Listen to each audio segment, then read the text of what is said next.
aunque yo no voy a ser ni el último esta tarde, pero sí figuraba el primero. Entonces, bueno, pues decirles esto porque yo voy a hablar un poco del orden, voy a manejar el orden. Entonces, quería presentarme, lo primero, presentar mis universidades, la Universidad Complutense de Madrid. Yo me identifico con ser trabajador social. Yo acabé trabajo social en la Complutense y pasé de alumno a profesor. Ese paso siempre lo recuerdo con cariño porque es difícil pasar de un rol a otro, así de golpe. Recuerdo que había un conserje que me había conocido 3 años de alumno y un poco me tomaba el pelo, ¿no?, cuando llegaba por la mañana, porque claro, el cambio era fuerte, ¿no? Pero bueno, cuento esta anécdota porque yo siempre me sentí identificado con el trabajo social. Y eso, esa identificación, esa pertenencia que yo sentía y que sigo sintiendo, me dio identidad profesional. Luego he estudiado muchas más cosas, no me voy a alargar porque hay que hacer la ponencia, y entonces llevo 30 años enseñando, y en el mundo del trabajo social, profesionalmente también, y en la docencia universitaria del trabajo social, 30 años, 27 en la Complutense y 3 en la Universidad Nacional de Educación a Distancia, que es esa UNED que ven ahí verde, ese regalo. Lo otro es un instituto privado que se llama IDAFAN, Instituto Iberoamericano de Socioterapia, bueno, donde hago las socioterapias a la gente que no cabe en lo público en la universidad, o donde hago la formación.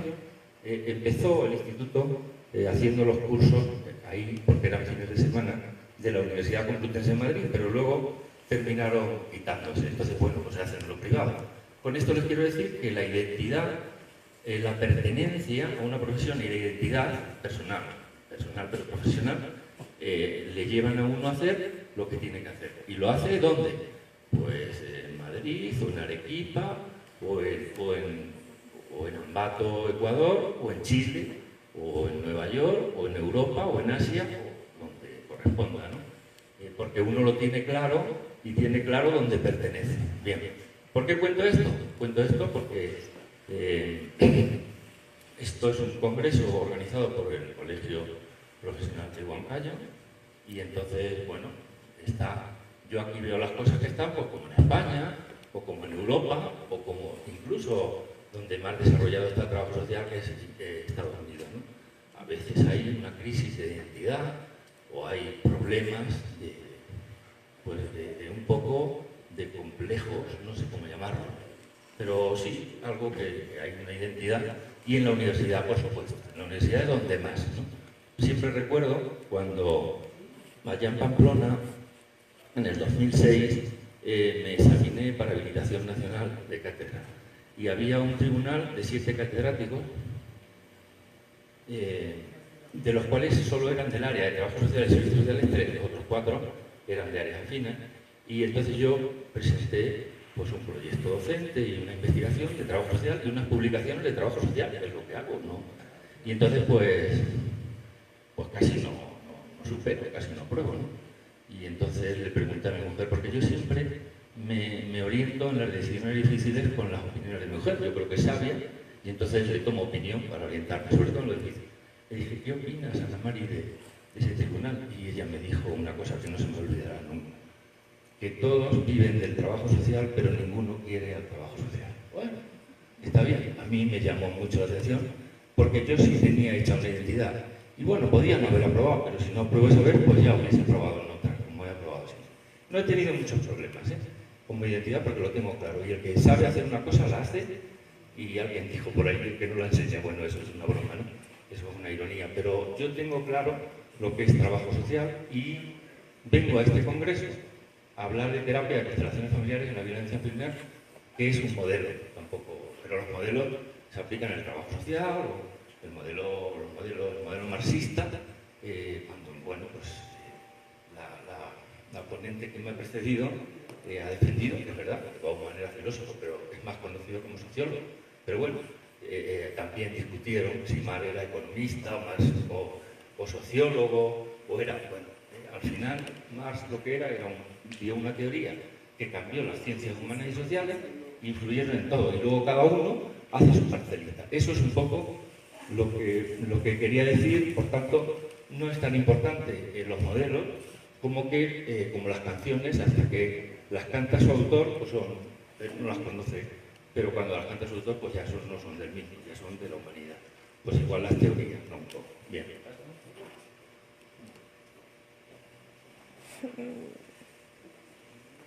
Bien, y ahora voy a hacer una cosa diferente.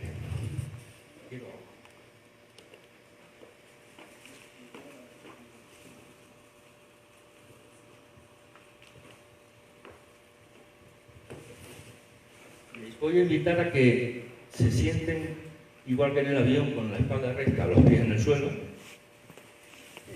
y cierren los ojos. Les invito, si alguien no quiere hacerlo, pues no lo hace y observa al de al lado, si quiere, o observa. Esto no solo vale para los que están presentes en la sala, sino también para los que están online. Van a cerrar los ojos. Los brazos pueden ser sobre las piernas. Descruzan las piernas, por favor. Ponen los pies en el suelo. Cierran los ojos. Ponen la atención o fijan la atención sobre su respiración.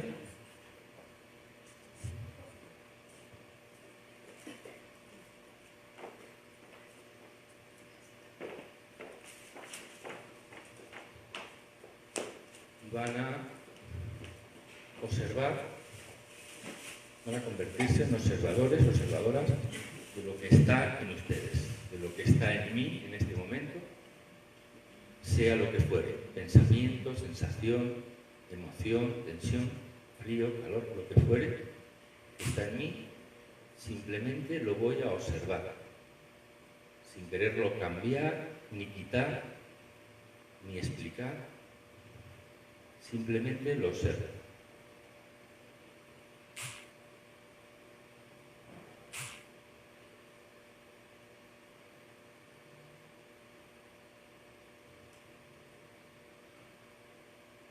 Me convierto en observadora, observador de lo que en este momento, aquí y ahora, está en mí.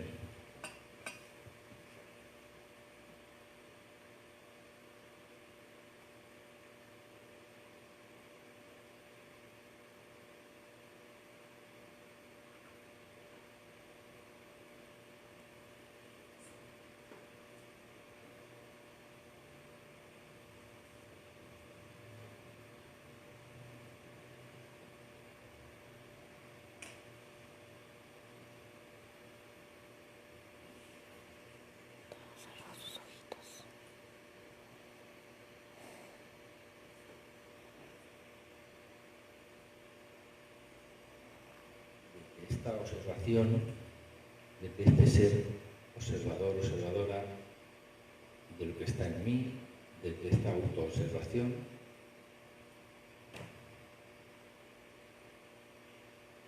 desde este retiro hacia mi centro, hacia mí, sin perder, sin dejar de observar que está en mí en este momento. Voy a tomar conciencia también de lo que está alrededor, de los sonidos, los ruidos, de mi voz.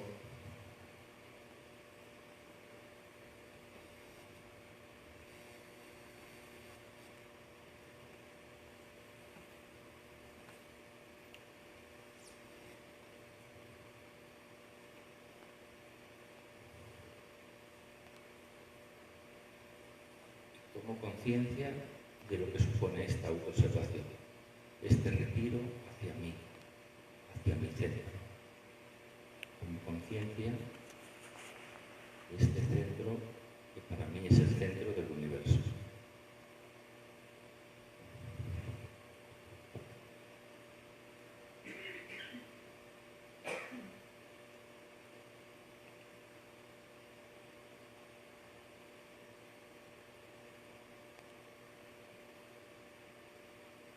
Perder este estado de autoobservación, voy a abrir los ojos y si puedo sonreír al lado, pero si no voy a seguir permaneciendo observando lo que está en mí con los ojos abiertos.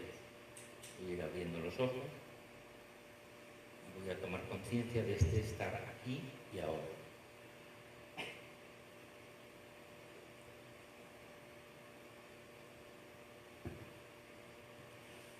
a este centro, a este lugar, a este estar aquí ahora. Voy a poder volver siempre que quiera, si es que habéis hecho el ejercicio. Si no, pues que sepáis que lo podéis hacer más o menos cuando os parezca bien. Estar aquí ahora, yo os necesito aquí ahora. No quiero que estéis o en el pasado o en el futuro, que es lo que normalmente veo a la gente. La gente viene a mí y viene con problemas que tienen que ver del pasado o del futuro, ¿no? Entonces yo lo que les digo es que tienen que estar aquí ahora y lo hago, bueno, esto es un ejercicio más pedagógico, pero puede ser diciendo que me mira a los ojos y que de color tengo los ojos, ¿no?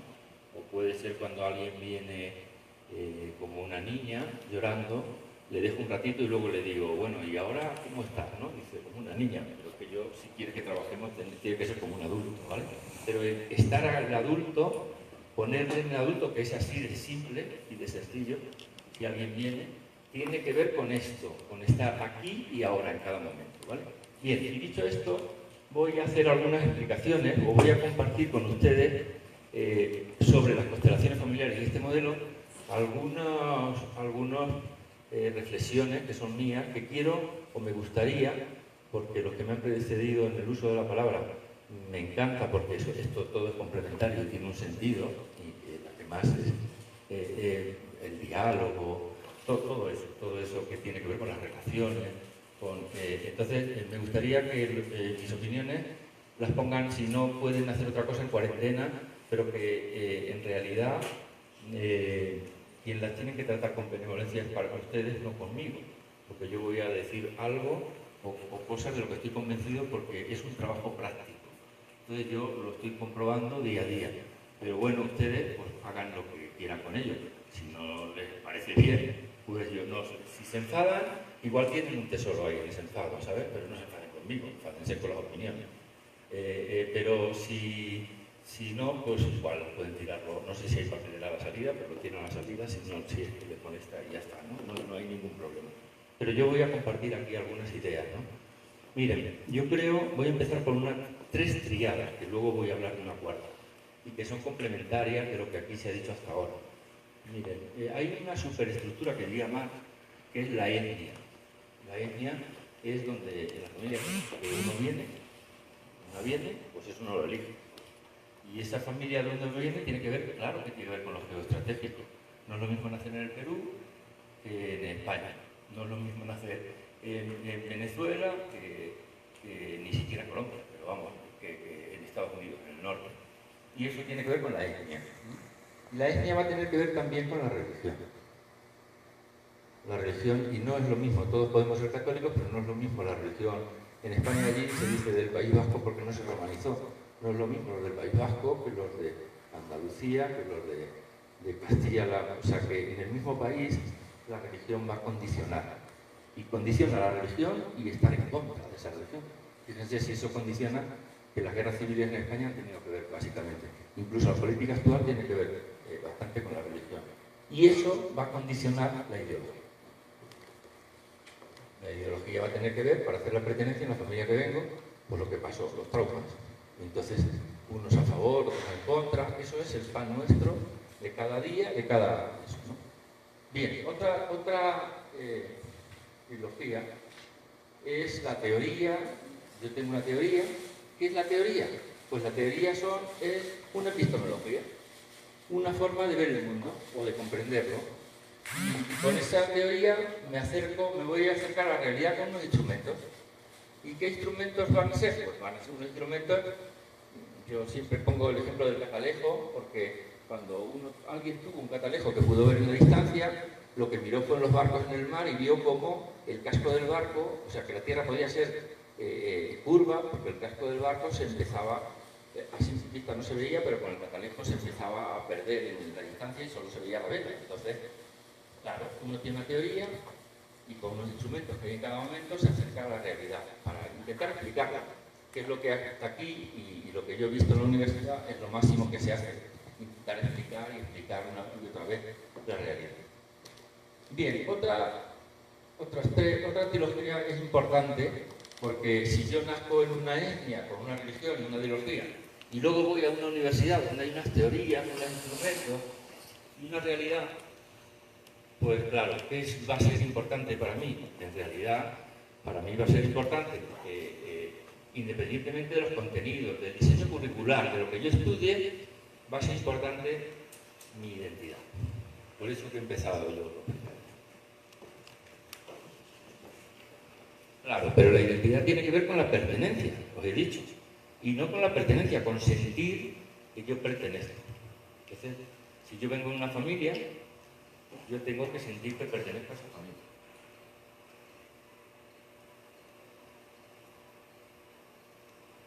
Claro, pero yo no puedo sentir que pertenezco a un padre, por ejemplo, si mi padre es un ladrón. O si mi padre nos abandona. O si mi padre es un asesino. O si mi padre está en la cárcel. Bueno, podría seguir, ¿no? ¿Y qué es eso? ¿Qué es todo eso? Ladrón, asesino, todos esos adjetivos que son excluyentes. Excluyen a mi padre. He empezado por el padre, conscientemente, pero podríamos hablar. En toda familia va a haber excluidos, también en toda nación. Bueno, yo os podría hablar, aquí se ha citado a Pizarro y a Atahualpa. Pizarro cuando llegó al Cuzco, bueno, no solo al Cuzco, cuando llegó estaban en guerra, ¿no? Y entonces se identificó con unos y eliminaron como el chiste, ¿no? Dice, vi dos reñir y me metí en medio y dice, ¿qué hiciste? Dice, entre los dos me dieron una paliza, o entre los dos le dimos una paliza al otro, claro, el trío, ¿no? Entonces, pero cuando luego se produce la independencia en 1821, se dice aquí, en 1824 se dice allí, por Ayacucho, en realidad se hizo una exclusión. ¿De quién? De los españoles. ¿Y de quién descendían ustedes? Pero lo que había entonces, hace 200 años, de los españoles. Y es una exclusión. ¿Y qué es lo que pasa? Porque cuando hay una exclusión va a condicionar la pertenencia, pero lo que nadie se da cuenta, y esto sí son conspiraciones y se puede ver, y se puede quien quiera verlo, claro, es que los excluidos son los que tienen el poder. Por eso se ha dicho que todavía se sigue celebrando fiestas donde está Atahualpa y Pizarro. Se ha dicho en los juegos anteriores. Claro, es que tiene que ver con que eso es lo que está presente, sí que está presente. ¿Y por qué está presente?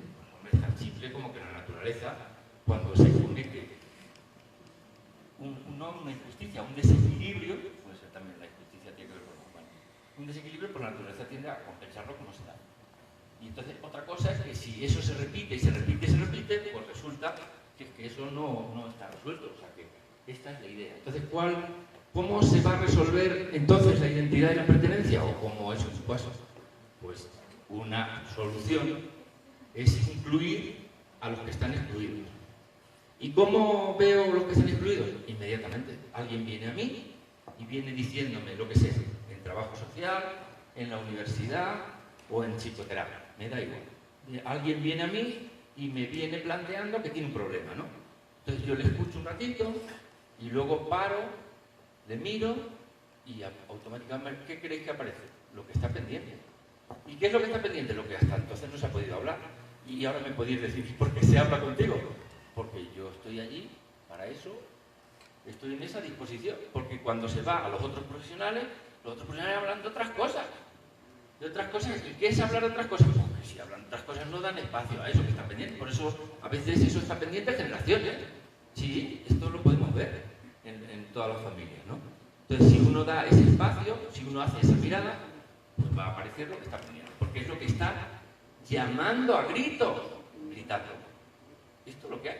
Entonces, de lo que se trata este paradigma que voy a decir, que voy a compartir lo que pueda aquí, porque tampoco hay mucho tiempo, es que los excluidos, cuando se incluyen, entonces es cuando se produce la paz, la tolerancia, el diálogo, y un antes y un después, un cambio totalmente.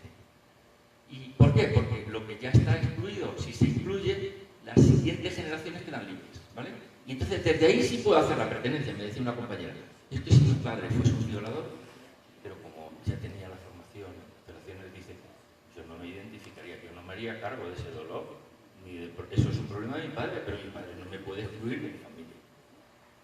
Y incluso mi padre no solo es un violador, sino hay muchas más cosas. Primero es mi padre. Sí, ya sé que eso es difícil, pero es simple. Es así de simple, no digo que sea fácil. Entonces, de lo que se trata es de que cuando vemos que los excluidos son incluidos, alguien puede hacer la pertenencia y ahí tiene la identidad. Y ojo con esta identidad, porque si no, vamos a avanzar en las identidades virtuales, que es verdad que están los medios, que están las nuevas tecnologías, las TIC, pero es que esas identidades virtuales van a tener que ver con esto y van a ser identidades, pues no sé si locas, pero de psiquiatra seguro, o sea, que tiene que ver con la psiquiatría, evidente. O sea, van a ser identidades, pero siempre lo ha habido. O sea, quien no hace la identidad en su familia va a estar en una lucha de toda su vida, hasta la muerte, buscando una identidad que sea la suya. ¿De dónde vengo? No la que me voy buscando por ahí.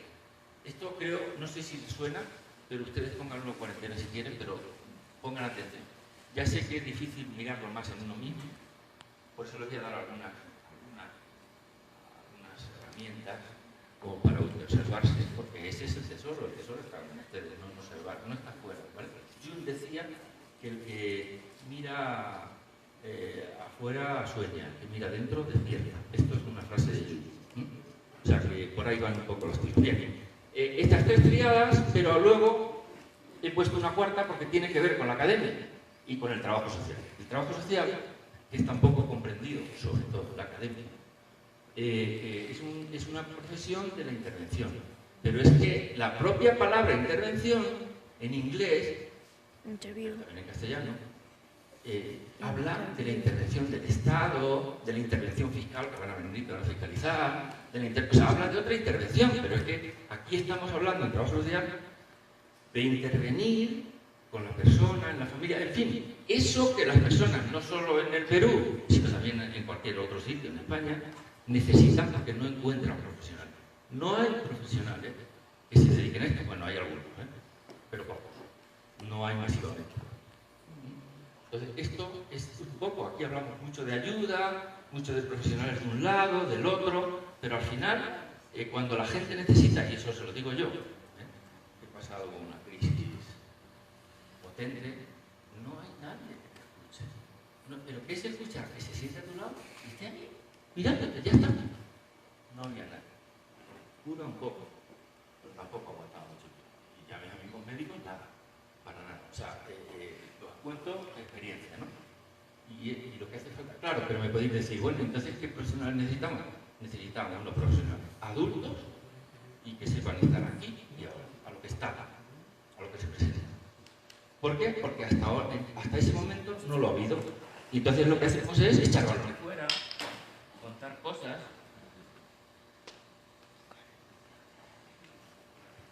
buscar explicaciones, teorías. Alguien me dijo, esto es una broma también, ¿no? Cuando pregunté qué creía que eran las teorías, me dijo, las teorías son lo que justifican el sueldo de los funcionarios, sobre todo los funcionarios universitarios. Bien, como decía, trabajo social de intervención con una metodología, pero claro, ¿qué es una metodología? La metodología del sociólogo, la metodología de otras, claro, de las ciencias afines, sociales y humanas, que están antes en la universidad. Por eso el trabajo social, no es que esté mal contenido, es que ha llegado mucho después, pues tienen que ver con explicar, investigar. ¿Pero investigar para qué? Para explicar. Pero el trabajo social, su metodología, tiene que ver con esto, con intervenir para que la gente mejore, pero no en una teoría del bienestar social, del estado de bienestar, no, que sí, todo eso está bien, ya está estudiado. Bueno, se puede seguir avanzando. No, en una mejoría que pueda preguntar, ¿usted está mejor que cuando vino? ¿Usted sale mejor de esta entrevista que cuando entraba? Esto es lo que hay que preguntar, porque esto es la calidad. Esto se hace, otra cosa es que te llaman por teléfono y luego dicen, no, espere que le voy a hacer una encuesta a ver sobre cómo lo ha atendido. Bueno, no se hace, es muy pesado eso. Pero la historia es si ha mejorado o no. Y igual que se puede medir si ha mejorado, podemos medir si está peor. Si lleva toda una vida o 3 generaciones atendido y está peor. Esto es lo que hay. No hay mucho más. Es así de simple. No digo que sea fácil, pero simple. Bien. Como digo, intervención, metodología y teoría. ¿Pasa? Claro.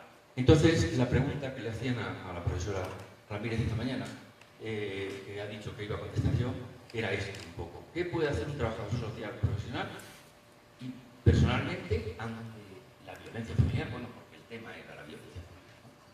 terminar la respuesta. Reconocer y respetar a la familia. Y alguien se va a enfadar, entiendo que se enfada, pero que revise un poco. Porque cuando no se respeta a alguien, yo les he dado un artículo ya entero sobre esto, sobre los contenidos, por eso no me voy a detener, pero también una carta de la mujer y madre maltratada que quiero que vean ahí como resultado. Ese es un caso real, que por supuesto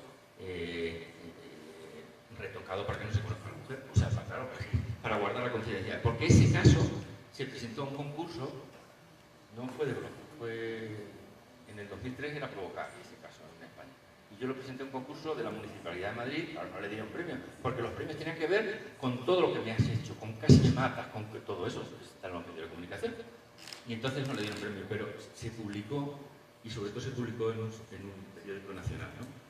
Y mi mujer dijo, eres muy atrevido. No pasó nada, todo lo contrario.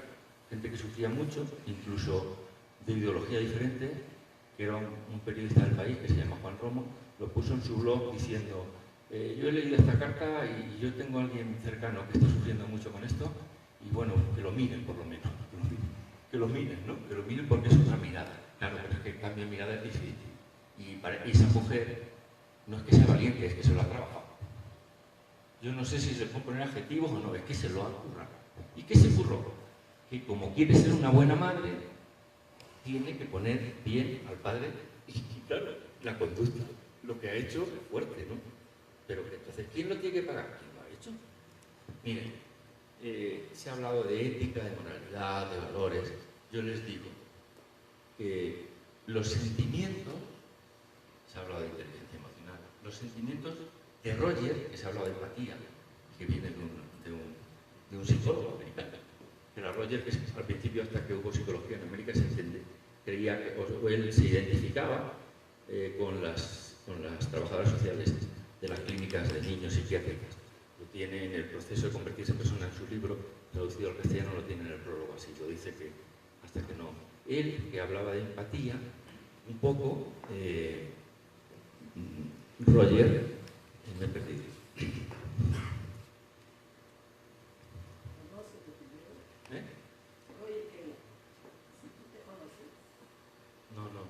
Tienes que aceptarte tus virtudes y defectos, porque no es pecado. Acéptate y entonces aceptarás a los demás. No era eso. ¿Qué estás hablando? No, estaba hablando de respetar, de que si quieres ser una buena madre, tienes que respetar a ese padre. Estaba hablando de sentimientos, que los sentimientos no tienen moralidad. Ya, gracias. Los sentimientos no tienen moralidad. Yo puedo sentir que quiero eliminarte, que quiero matarte, que quiero agredirte, que me da rabia, que me enrabieta. Eso no tiene moralidad, eso no es bueno ni malo. Lo que sí tiene moralidad es la conducta. O sea, yo sí siento que te quiero agredir, si te agredo, eso sí tiene moralidad. Y eso no solo tiene moralidad, sino que tengo que resarcirlo, que tengo que pagarlo, que tengo que tener un castigo por esa conducta. O sea, que tengo que pagar esa conducta. O sea, en las cárceles, donde en los últimos años me gusta ir a examinar en la UNED a los que están privados de libertad, porque estudian en la UNED, y entonces vamos a examinarlos. Uno de los temas que veo clarísimo es que las cárceles no rehabilitan porque lo difícil que tiene el que ha hecho una conducta, que tiene una condena, es reconocer que ha hecho eso. Es que en ese primer paso significa que después puede trascender. Es decir, ¿y qué es trascenderlo? Resarcirlo. Y ahí lo dice la mujer. Yo no sé si la cárcel te está a ti beneficiando, a mí no. Pero tú a mí, yo soy la que me has hecho daño y a mí no me estás pagando, no me estás haciendo nada. No me estás beneficiando en nada. Y encima voy a cargar yo con la historia de que si hablo mal a mis hijos, yo no puedo ser una... ¿Creen que puede ser una buena madre? Eso es lo que esta mujer llega. Claro, ya sé que eso es un proceso largo y difícil. Y que además está totalmente, es contrario, dicotómico, contrario a lo que políticamente correcto se dice de la violencia. Se está diciendo, no solo en el Perú, sino en España y en todo eso. Miren, lo dicotómico, lo bueno y lo malo, es la misma moneda. Es las dos caras de la misma moneda. Una cara y otra. Entonces, si miro esta cara y esta es la buena, no puedo ver la mala, la otra. pero es la misma moneda. No le puedo, y si miro la mala, no puedo ver la buena, pero es la misma moneda. Bueno, pues así es un poco esto, ¿no? Bien, actuar con humildad ocupando el lugar que les corresponde como profesionales y se mejore que las familias. Esa es otra respuesta a esa pregunta. ¿Y qué es eso de humildad sin sentirse mejores que las familias? Bueno, pues yo estoy hablando de trabajo social, pero yo he visto y sigo viendo que los docentes en la escuela quieren ser los mejores padres de sus alumnos. He visto, también las repito algunas veces, cuando están en la acogida, son como los padres y la madre. No, mire usted, al padre y a la madre nadie le puede sustituir, porque eso no solo es sagrado, es lo más grande. ¿Quién es padre? ¿Quién es? No, pero fue un mal padre. ¿Eso es mal padre o bien? ¿Quién lo define? ¿Quién lo está definiendo en ese momento? Porque en lo que nadie puede sustituir a un padre es en la paternidad a una madre, la maternidad. Luego, si ese padre o esa madre no puede atender por lo que sea, me da igual la causa, pues otros se ocupan. ¿Y quién se ocupa? Pues hombre, lo normal es que fuesen otros adultos, pero a veces los profesionales no se comportan como adultos. O sea, yo en trabajo social he visto a profesionales atendiendo a toxicómanos donde les dan un mensaje que casi se lo dicen a veces verbalmente. Tus padres no te han servido y no te voy a valer yo. Toma ya. A ver, y eso no funciona, vamos, eso entraría en todo. Los maestros en el cole miran al niño y directamente dicen, ¿cómo no va a ser el niño? ¿Le da problemas en el aula? ¿Cómo no va a ser así? Si mira qué padres tiene. Toma ya. Sí, bueno, no voy a hablar de la adopción. Así podría seguir. Entonces, actuar con humildad es ocupar el lugar que corresponde, ¿no? Respetar el destino de la persona. También se ha hablado aquí de destinos, ha hablado Bauman en ese trocito que hemos visto, ha hablado de destinos, ¿han visto? Y superar era, claro, pero ¿cómo puedo yo controlar mi destino? Eso es imposible, pero sí tener un destino libre de la familia donde he nacido. Pues solo haciendo mi pertenencia y mi identidad. Cuando a mí mi familia me decían, es que tú no eres de esta familia por ideología. Yo le decía, yo soy de esta familia del que me parió mi madre. Yo soy uno de vosotros. Soy uno como tú. Luego ya en orden. Si es como tú, es un tío. Hombre, mi padre. Pero sí, pero que lo llega también mi padre. ¿Sabes? Yo soy uno de aquí y eso no me lo podéis quitar. Pero porque tenía clara mi pertenencia. Entonces puedo hacer mi identidad. Y cuando hago mi identidad, entonces ya puedo quedar libre. ¿Para qué? Para hacer otras cosas. Porque la historia está en que si no voy a tener un amor, o sea, por amor, porque me ames, porque me aceptes, padre o madre, voy a tener un amor ciego y voy a ser como los dramas griegos, o como Hamlet. Un menor quiere salvar a un mayor, que es lo que hacen los profesores, los maestros y los trabajadores sociales, quieren salvar. Un menor quiere salvar al final al mayor, no es el que el mayor quiere salvar al menor. Y al final aquello termina, como lo sabéis, en un destino trágico. Esto mírenlo porque está ahí en la tragedia griega. Los eficaces de los griegos estaban, ¿no? Entonces lo que tengo que hacer es humildad pasar por respetar el destino de la persona, sobre todo en problemas irresolubles. ¿Y qué son irresolubles? Porque me tengo que sentir humilde de que en ciertas cosas no voy a poder intervenir. En los destinos grandes, que son los que son, no voy a poder intervenir. Pero hombre, si soy humilde voy a poder acompañar. ¿Y qué es acompañar? Estar ahí. ¿Y para qué hay que estar ahí? Pues porque igual ahí puede ayudar mucho. Igual ahí la persona puede crecer si ve un modelo. Yo soy profesor de universidad, catedrático de universidad, mis abuelos eran agricultores de La Mancha y mis padres, y yo soy porque yo fui encontrando en la universidad, si yo siento que pertenezco a mi padre, a mi familia y tengo identidad, pues otros adultos que eran los catedráticos los encontraba, uno con la profesora Ramírez, que fue el director de nuestras tesis, que eran adultos, wow, y cabezas, claro, catedráticos, porque eso eran adultos. Entonces los menores lo que quieren es adultos. Entonces si van al médico, van al abogado, van al profesor, lo que quieren son personas adultas. Y si han tenido, yo no lo sé si es mala suerte o buena suerte, porque eso quién lo sabe. Pero si sus papás, por lo que sea, no les pueden atender, hay un adulto que en el otro ámbito sirve de modelo, pero nunca negando a sus papás. Como nieguen sus papás, están negando la identidad y no funciona.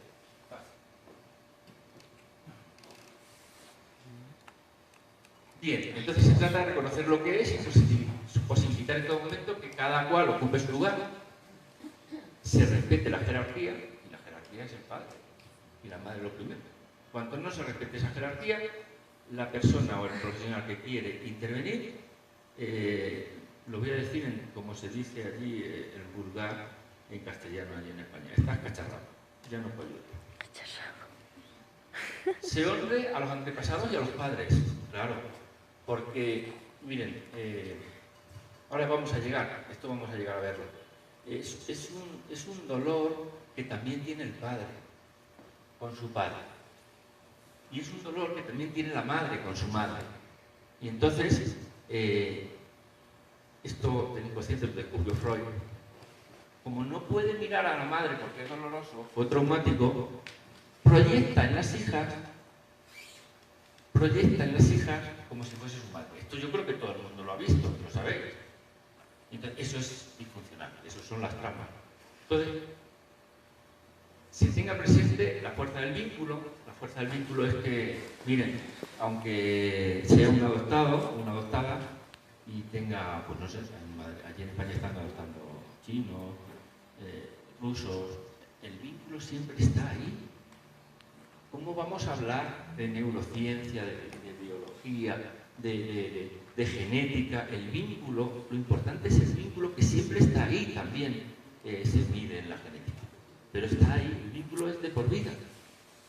Y se sepa que todo hijo actúa por amor en los destinos difíciles, es decir, que actúa por salvar o por compensar o por arreglar lo que ocurrió en un tiempo atrás, ¿vale? Esto es inmediato. La confianza, la conciencia, la atención y la humildad facilitan el crecimiento, la maduración y la educación básica. Claro, entonces, ¿de qué se trata? ¿De qué estoy hablando yo? De afrontar en todo momento. ¿Y de afrontar el qué? Desde el presente, el aquí y el ahora. Eso que hemos hecho como ejercicio. Es estar aquí y ahora. Y es afrontar. ¿Y afrontar el qué? Pues el que asume, asiente y afrontar, resuelve. Y claro, alguien me puede decir, ¿y si uno tiene un cáncer, tiene que afrontarse? La única manera de no en superarlo, transitarlo, es afrontarlo. El que lo esconde, yo lo que veo es que estas teorías están ahí, no me voy a extender porque no. Es decir, que el que asume, asiente. Asumir, cuando yo era niño, los viejos me decían, niño, esto es lo que hay, si quieres bien y si no, ya sabes. No, eso no es asumir. Y tampoco es asumir cuando dices, lo acepto. Nada, no estás aceptando nada. Asumir es que igual no te gusta mucho ese padre que tienes, pero es que no tienes otro, es el mejor. Así es que igual no te gusta la condición de mujer, que no la has elegido, pero ahora ¿qué haces tú con esa condición de mujer? Asumir es qué haces tú en aquí y ahora con eso. Y lo conviertes en un beneficio, una bendición y una fuerza, no en un freno, una maldición y no sé cuántas cosas más. Esto es lo que hay. Pase.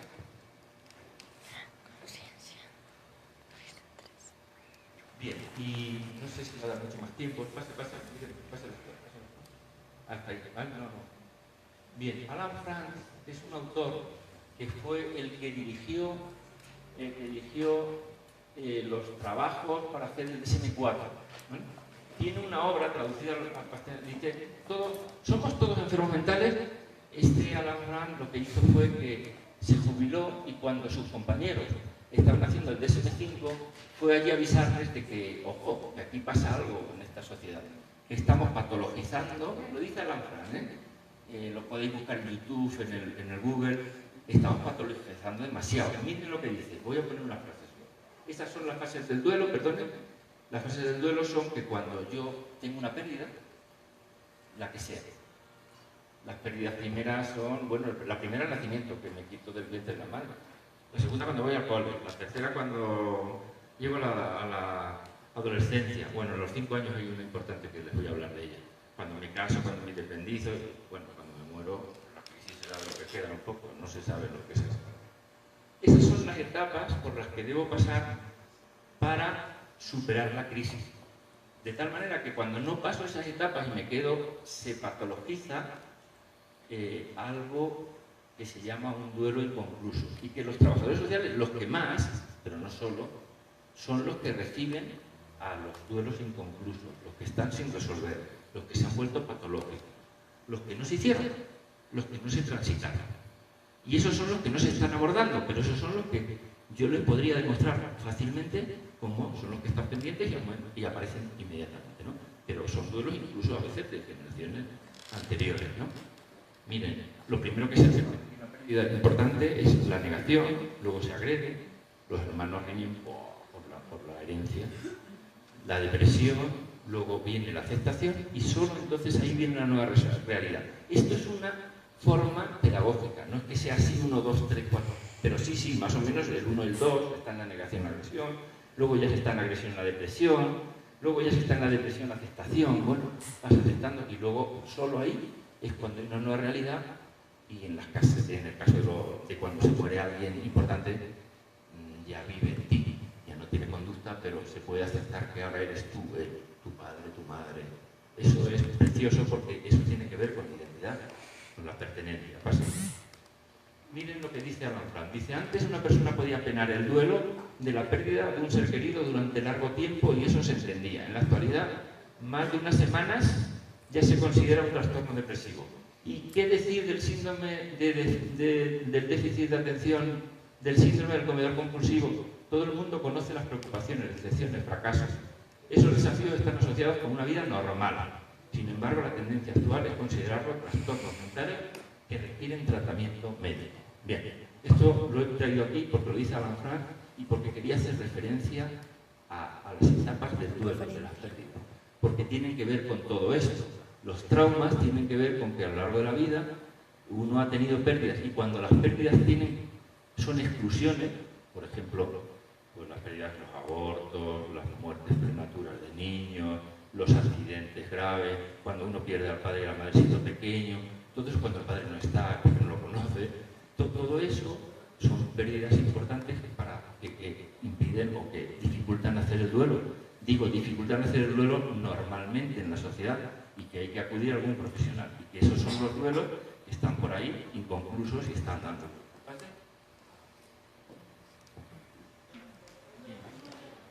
No,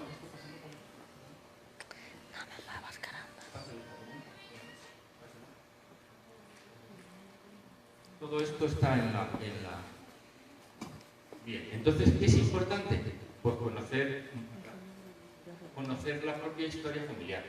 Pero no el profesional, no para hacer una anamnesis y un diagnóstico, sino elaborar el genograma familiar con la persona, porque eso es una terapia. Eso es un crecimiento. Porque el genograma en cada momento cambia. En cada momento del aquí y ahora de la vida histórica de la persona va a hacer un genograma u otro. ¿Por qué? Porque un genograma es ahora veremos así uno rápido, es un mapa de relaciones. Un mapa que da idea de cómo se llamaban, qué trabajaban, qué años tenían, cuándo se murieron, cuándo nacieron, da idea, da muchas ideas.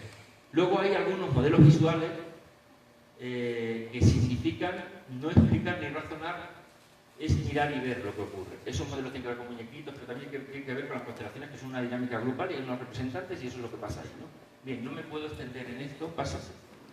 Eso es un genograma y ahora, miren, van a ver, pasen, cómo se trabajaba ya la importancia en el aula, pone ahí, pero ahí hay, como ven, hay una Eva, hay un papá y una mamá, miren dónde está Eva, ¿no? ¿Ven? Hay un orden disfuncional en la familia. Eso lo pintó Eva, la niña. Era una niña de 7 años, 6 años. Entonces, con esa, ¿qué les dice a usted? La mamá está por debajo del suelo, ¿lo ven? Hay cosas, ahí hay datos, ¿no? Entonces, bueno, pues lo primero que habría que hacer aquí como intervención, para explicar la intervención, es sacar a Noelia de ahí, de esa triangulación, que es entre el papá y la mamá, y ponerla con su hermana. ¿Para qué? Para que el papá y la mamá, bueno, si quieren se junten y si no se junten, pero como padres es la obligación. Como pareja puede ser que ya no quiere, pero como padres, para poderse ocupar de la obligación, si no, Noelia está jugando un papel parental, lo ve, eso que les he dicho de los dramas griegos, y Eva está abandonada y sola. Entonces, esa sería la intervención. La intervención inmediata es sacar en el dibujo, si queréis, a la niña de ahí. Entonces, un modelo audiovisual más claro va a ser. Miren, unos muñequitos y ahí tienen al papá, ¿lo ven? Y por orden. Alguien me puede decir, no voy a extenderme tampoco en esto. ¿Y por qué el papá está a la derecha y la mamá a la izquierda? Porque este es el lado masculino de todos y este es el lado femenino. Y no me puedo extender en esto, pero esto lo tengo muy comprobado. O sea, este es el lado que correspondería básicamente a mi papá y este es el lado que correspondería básicamente a mi mamá. Esto se puede ver hasta la cara, no voy a extenderme. Y luego ahí vienen a las líneas como hermanas delante. Ese es el orden, este es el orden. Esto, que es una imagen que vale más que 1000 palabras, hace un bien.